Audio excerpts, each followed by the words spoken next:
Welcome to Arsenal Kids Podcast.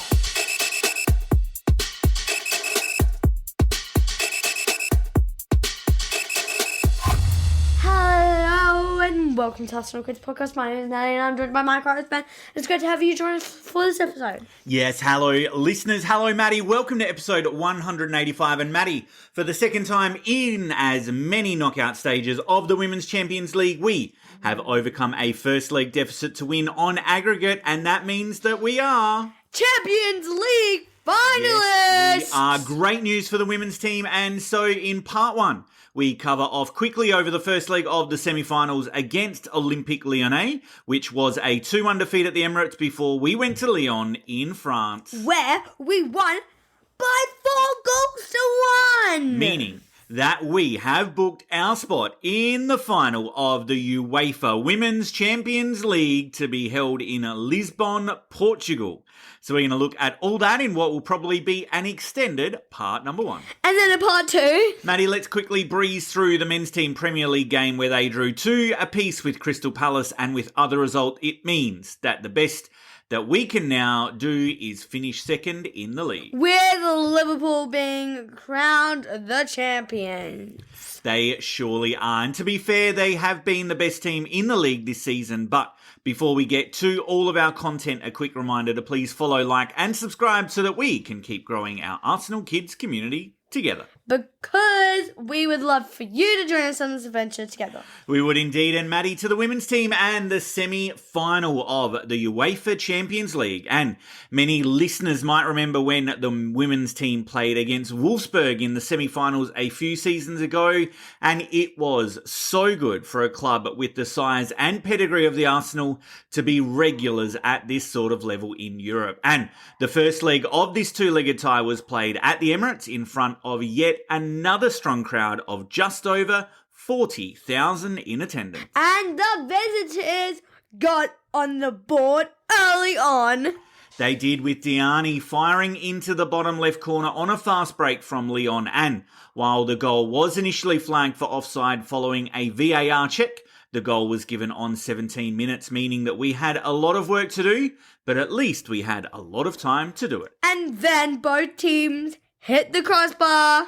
They did. Hearts were in mouths for the Arsenal supporters as De Mornay attempted to lob Manu Zinsberger in our goal, but she hit the crossbar in the 33rd minute before Alessia Russo headed onto the bar from a Katie McCabe cross after a set-piece routine. And while we had a good second half, we didn't get on the score sheet until the referee pointed to the sport. And it was a bit of a delayed one, as after a passage of play from a corner, the referee was alerted to a punch from the Lyon goalkeeper Enla to Leah Williamson's head from that corner.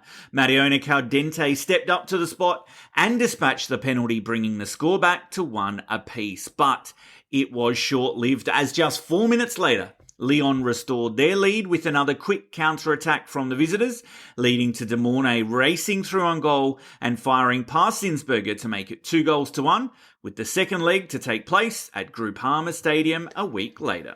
And here we are, a week later, but Ben and our head coach made 2 changes for the second leg. She did, Maddie, with Daphne Van Domselaar returning from injury into goal and Chloe Kelly starting on the right ahead of Beth Mead, and it was almost a perfect start for the Arsenal, as after just 4 minutes, an own goal from the home side meant that the tie was level on aggregate at 2 goals apiece, after a Chloe Kelly corner was put into the perfect position just over the top of the keeper, and the pressure from Frida Mornham caused the defender to head it onto the keeper, where it rebounded into the back of the net. And from there, it was a game on. It was, with Arsenal memories more than long enough to remember the 5-1 victory we inflicted on Lyon at home not too long ago, but it was always going to be hard coming up against the most successful team in the history of European competition in the women's game. But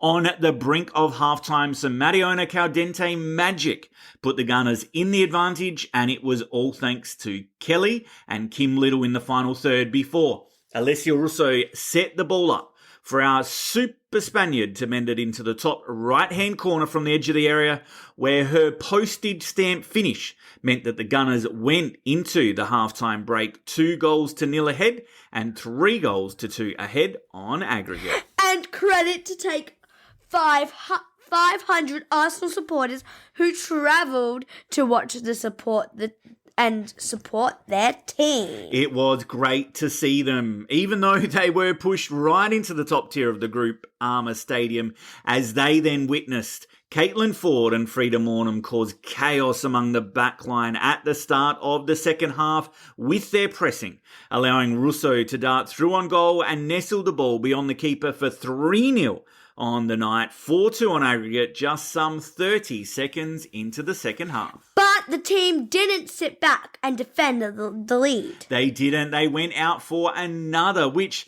to be fair, was pretty much gifted to them on 63 minutes, when the goal kick from the keeper that went short to the defender was picked off by Caitlin Ford after that defender slipped at the most inopportune time. But our Australian still had some work to do, but she had more than enough time and space to pick her spot, rifle the ball into the back of the net, and then, with 27 minutes to go, we had a 5-2 aggregate lead, meaning that Lyon needed at least 3 goals to even put the game into extra time. And despite the home side getting one back with just under 10 minutes to go, it was more than enough for the Gunners to see themselves through. And what that means is that it is time to book flights to Lisbon, where we're going to be facing the winners from the other semi-final, Barcelona, who comprehensively defeated Chelsea 8-2 on aggregate.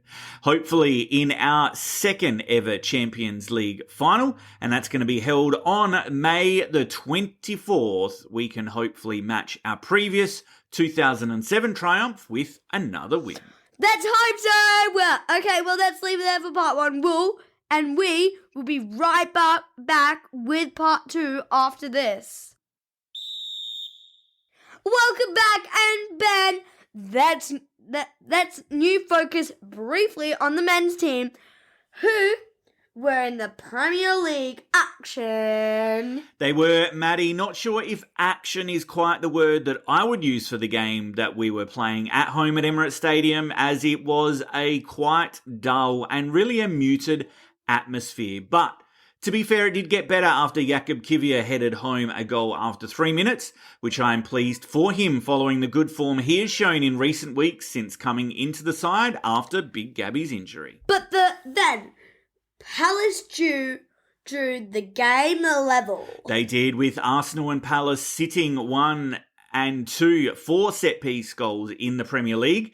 It was not surprising that after we scored from a free kick, that Palace scored from a corner. This time it was Ebe Eze who volleyed a goal in from a corner off the post, drawing the team's level. Then, just before half-time, Urian Timber decided that he would charge into the attack, and his pass to Trossard had plenty of pace, but Trossard killed it instantly before our Belgian, staying calm in possession, twisted his marker before firing back across the keeper and into the bottom corner, bringing Arsenal the lead with his 3rd goal in the last 2 games. But then the visitors took advantage of a bad back pass. Yes, and again, unfortunately, it was William Saliba whose poor back pass to Martin Odegaard really sold our captain short in the final 10 minutes. And it was Mateta who was there to dart in, take the ball and lift an inch-perfect shot, which kissed the bottom of the crossbar on its way into the net,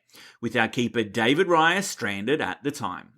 And that was about that, with the game finishing with our 13th draw of the season, and with other games of the Premier League being played, it means that Liverpool have now been crowned Premier League champions of the 24-25 season, and the best that we can hope for is to finish second for the 3rd consecutive season. A disappointing end to the season, in which we had a lot of injuries. Absolutely. Credit to Liverpool for being the best team in the league, but we still have an opportunity for a successful season of our own as the men's team are in UEFA Champions League semi-final action real soon against PSG. So let's hope for good things in the first leg of that final.